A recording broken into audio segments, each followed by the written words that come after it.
आता आपल्याला दिसते की विना नांगरणीचं शेत आहे. या शेतामध्ये तुरीचे खुंट उभे आहेत आणि याच्यासाठी बरेच शेतकरी नांगरतात. परंतु या शेतामध्ये खुंट उभे असताना आता आपण या ठिकाणी पेरणी पण येणाऱ्या हंगामामध्ये करणार आहोत. यांचा काही त्रास पण जाणार नाहीये.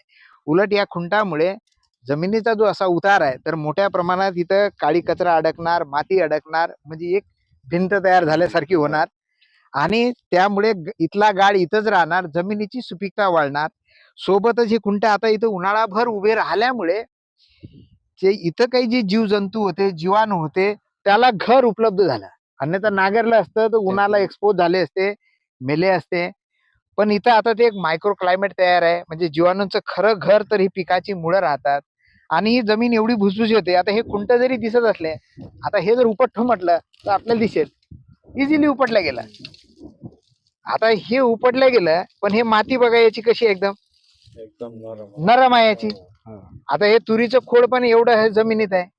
आता हे हळूहळू कुजणार, याला कुजायला खूप वेळ लागतो. हे कुजत असताना एवढं जमिनीमध्ये छिद्र तयार करणार, म्हणजे पाण्यासाठी जे आपल्याला जमिनीत मुरवायचं आहे त्याच्यासाठी आपल्याला दिसेल की लेअर बाय प्रत्येक तासापर्यंत इथं पाणी मुरणार आहे. आणि हे जर पाणी मुरतंय, इथं पाला पाचोळा राहणार आहे, कचरा राहणार आहे, साचून राहणार आहे, जीवजंतू मोठ्या प्रमाणात वाढतील. तर म्हणून आपल्याला दिसते की या शेतामध्ये आम्ही जेव्हा पेरणी करणार विना नांगरणीच्या, तर इथं बियाणं तर कमी लागतंय, मशागतीवरचा खर्च वाचतोय, सोबतच इथं रासायनिक खत सुद्धा देणार नाही आणि उत्पादन मात्र जे बाजूला शेतकरी घेतात त्यांच्या एवढंच. म्हणजे आपल्याला दिसते की रिस्क खूप कमी झाली. नाहीतर आता भाव काय राहते ते माहित राहत नाही. आतापासून आपण 3,000 नांगरणीवर खर्च करतोय. इथं रिस्क कमी आहे, पेरणीचाही खर्च कमी आहे आणि उत्पादन मात्र इतरांनी एवढंच आहे. तर अशा प्रकारे विना नांगरणीची शून्य मशागतीची शेती कोरडू भागामध्ये शक्य आहे. आणि आपला जर कोरडू भाग असेल आणि आपण एकच पीक घेत असाल तर मी म्हणेल की त्या जमिनीमध्ये वरंबे पाडून सुद्धा फारसा उपयोग होत नाही. तुमची भारीची जमीन आहे, एखाद्या ठिकाणी पाणी साचतं, तिथं वरंबे पाडा. परंतु एकच पीक घेत असाल तर एका पिकासाठी सुद्धा एवढा जो खर्च आहे, नांगरणी करा, वखरणी करा, रोटावेटर मारा, वरंबा तयार करा, खूप मोठा खर्च आधीच होऊन जातो आणि तरी उत्पादन मात्र फारसं वाढत नाही. पण अशा प्रकारे शेती आपण करतो तर आपल्याला दिसते की खर्च पण कमी होतो. तर आपण सुद्धा हा प्रयोग आपल्या शेतामध्ये करून बघू शकता. यावर्षी एका एकरावर करून बघा, आवडला तर पुढच्या वर्षी वाढवा. परंतु जर आपण करून बघत नाहीये तर या शेताचे वेगवेगळे व्हिडिओ आपल्यापर्यंत पोहोचावे म्हणून आपण जर या चॅनलला सबस्क्राईब केलं नसेल तर आताच करा.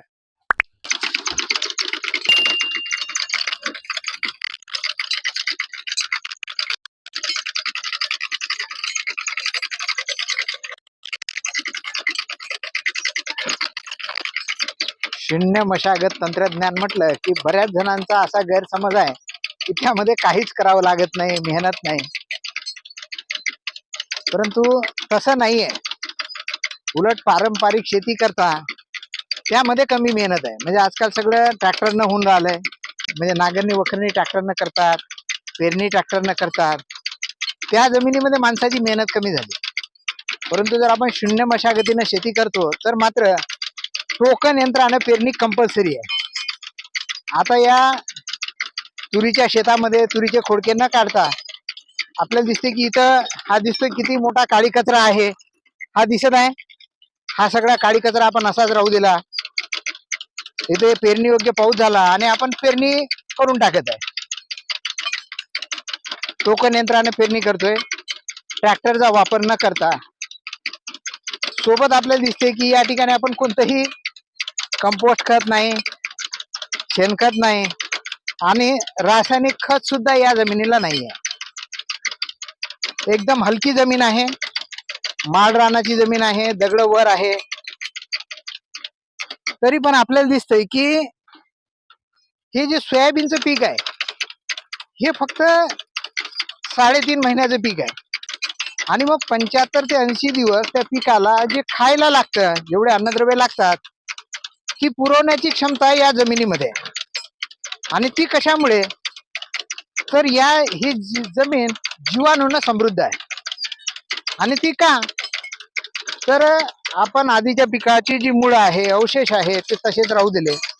म्हणजे जीवाणूंचं खरं जे घर आहे ज्याला आपण रायझोस्फिअर म्हणतो शास्त्रीय भाषेमध्ये, ज्याच्या आधाराने जीवाणू जिवंत राहतात, तर ती या खुंटावर तणाच्या मुळावर तशीच आहेत.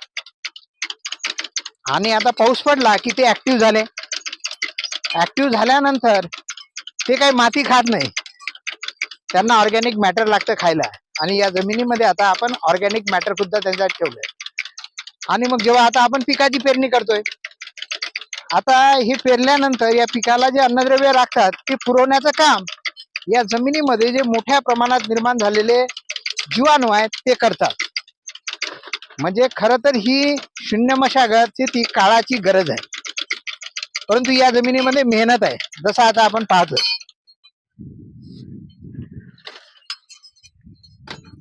मेहनत तर या जमिनीमध्ये आहे, परंतु एक आणखीन गोष्ट अशी दिसते की ही फायद्याची पण शेती आहे. कारण खर्च खूप मोठ्या प्रमाणात वाचतो. खर्च वाचवणे हा उद्देश नाही, पण तो वाचतोय.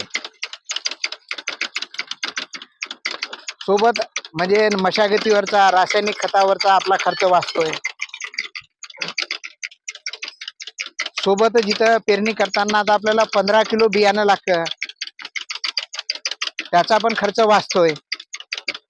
म्हणजे अर्धा होतं आपलं बियाणं वाचलं या जमिनीमध्ये, म्हणजे तेवढं सेव्हिंग झालं.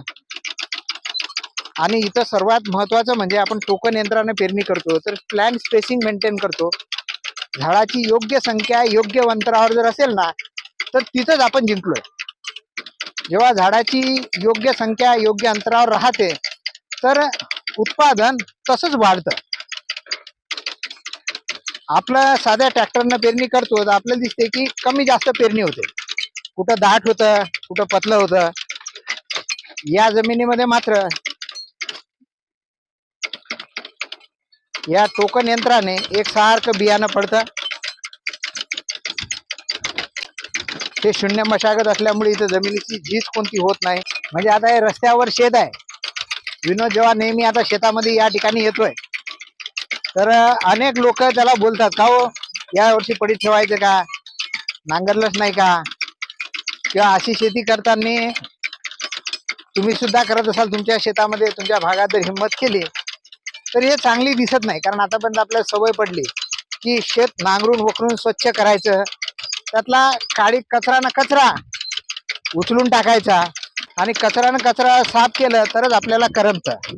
परंतु लक्षात घ्या, जीवाणूचं खरं घर, जीवाणूचं खरं खाद्य हे झाडाची अवशेष आहेत, ऑर्गॅनिक मॅटर आहे. म्हणजे जमीन जर खूप काळी झाली आणि त्या जमिनीमध्ये काहीच काळी कचरा नाही तर त्या काळ्या जमिनीमध्ये जीवाणू फार काळ जिवंत राहू शकत नाही. कारण जीवाणू माती खात नाहीत. कारण जीवाणूला खायला ऑर्गॅनिक मॅटर लागतं. म्हणजे आपल्या शेतामध्ये जर आपण शेणखत देत नसाल, कंपोस्ट नसाल, काळी कचरा नसेल तर जीवाणू कसे जिवंत राहतील. तुम्ही बाहेरून किती द्याल, देऊन देऊन त्यांची संख्या शेतामध्ये कशी वाढेल. शेतामध्ये असं जीवाणूची संख्या वाढायची असेल तर आपल्याला दिसतंय त्या ठिकाणी त्यांना खायला खाद्य तर लागेल. तर या ठिकाणी आपण ते खाद्य उपलब्ध करून दिलेलं आहे. आधीच्या पिकाचे अवशेष, तणाचे अवशेष, म्हणजे विशेषतः मुळं आपण जमिनीतली तशीच राहू दिली आणि जमिनीत पिकाची मुळं तशीच राहिल्यामुळे ते जीवाणूंचं जे घर आहे, ज्याला आपण रायझोस्फिअर म्हणतो, ते इथं इंटॅक्ट राहिलंय. म्हणजे इथून बाहेरून जीवाणूचं खत द्यायचं सुद्धा आवश्यकता नाही आहे. बियाण्याला कोणतंही रायझोबियम PhD सुद्धा इथं लावलेलं नाही आहे. रासायनिक खत सुद्धा आता आपण देणार नाही आहे. आणि तरी आपल्याला दिसतंय की या जमिनीमध्ये इतर शेतकऱ्यांना जसं उत्पादन येतं तसंच आपल्याला बिना खताचं उत्पादन येतं.